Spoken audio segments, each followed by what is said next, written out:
Bonjour et bienvenue, voici notre tour d'horizon économique, géopolitique et boursier. Nous sommes le mardi 23 juillet.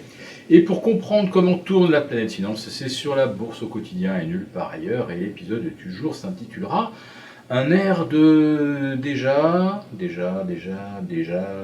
vu.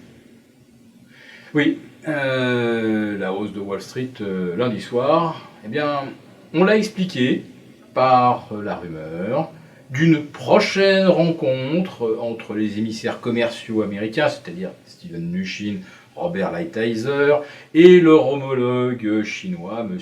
Liu He, vice-président et en charge des affaires économiques pour la Chine. Je ne sais même plus combien de fois ils se sont rencontrés à Washington et à Pékin, à chaque fois en pure perte pour ne déboucher sur aucun accord, aucune avancée. Ça dure maintenant depuis un an. Mais la magie opère toujours. Vous parlez du déplacement de M. Mnuchin et Lighthizer à Pékin la semaine prochaine. Peut-être, hein, c'est pas encore confirmé à 100%, et hop, ça y est, le marché reprend espoir.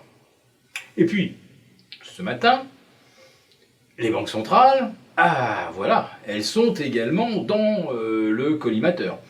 Je vous parlais lundi des banques centrales omniprésentes, proactives, empêchant par tous les moyens que se reproduise le scénario de l'automne 2018. Et bien là, c'est qu'est-ce que va nous dire Monsieur Trichet jeudi? C'est une de ses dernières interventions d'ailleurs. Ensuite, eh bien, Madame Lagarde prendra le relais.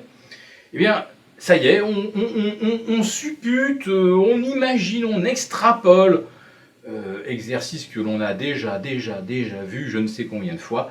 Qu'est-ce que la BCE va bien pouvoir dire pour rassurer les marchés et ancrer les anticipations de politique monétaire ultra accommodantes? Alors est-ce que monsieur Draghi va encore réussir à repousser l'horizon au-delà duquel on peut se dire que peut-être que la politique de taux zéro s'interromprait?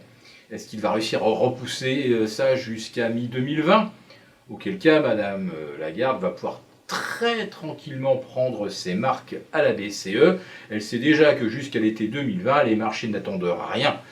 Et aucune originalité de sa part, les marchés joueront l'hypothèse des taux zéro. Par contre, ce que M. Draghi pourrait dire de plus ce jeudi, c'est que l'idée de taux plus négatifs, ça fait son chemin à la BCE, que pourquoi pas.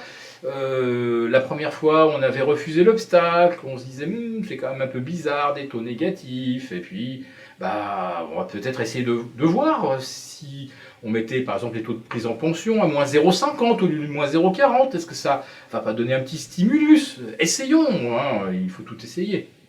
Bon, quand on est passé en taux négatif, on a déjà essayé l'impensable, c'est-à-dire se faire rémunérer pour emprunter de l'argent. Bon, la France va à nouveau emprunter là à moins 0,08, l'Allemagne à moins 0,34.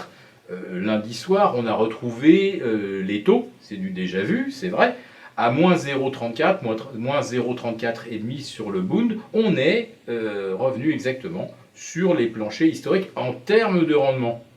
Finalement, si on enfonçait par exemple 0,36 sur le Bund, ça veut bien dire qu'on est parti pour un nouveau cycle de quelque chose qu'on n'a jamais expérimenté, qui est qu'on va probablement instaurer des taux plus négatifs.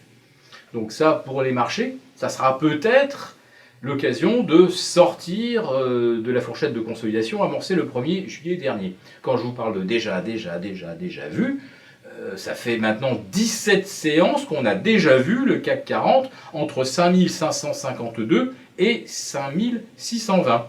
Tout à l'heure, en début de matinée, on était à 5575 et on est revenu à 5605. On est passé de on n'est pas loin du bas de la fourchette à ouf, on se rapproche du haut de la fourchette. Alors, à part un communiqué un petit peu original de la BCE, on ne voit pas comment on en sortirait de cette fourchette des 5500 5552, 5620. À Wall Street, eh bien, on est bloqué sur les records ou les quasi-records. Hier soir, le Nasdaq a refranchi les 8200. Et là, on est encore dans du déjà vu. Un peu d'optimisme avec la fameuse rencontre que j'évoquais entre Lighthizer et Niue. Qu'est-ce que les opérateurs ont payé? Ah, ça va peut-être aller mieux avec la Chine. Ah, bah réflexe numéro 1, on achète des semi-conducteurs. Ils sont déjà à des prix stratosphériques, mais c'est le scénario, il est comme ça, c'est le scénario déjà vu. Ah, peut-être une avancée avec la Chine, pouf, on achète systématiquement des semi-conducteurs. C'est comme ça, et ça ne change toujours pas. Voilà. Alors, quand on a des marchés qui sont bloqués dans des schémas qui sont déjà vus, il y a un moment où on va avoir du jamais vu.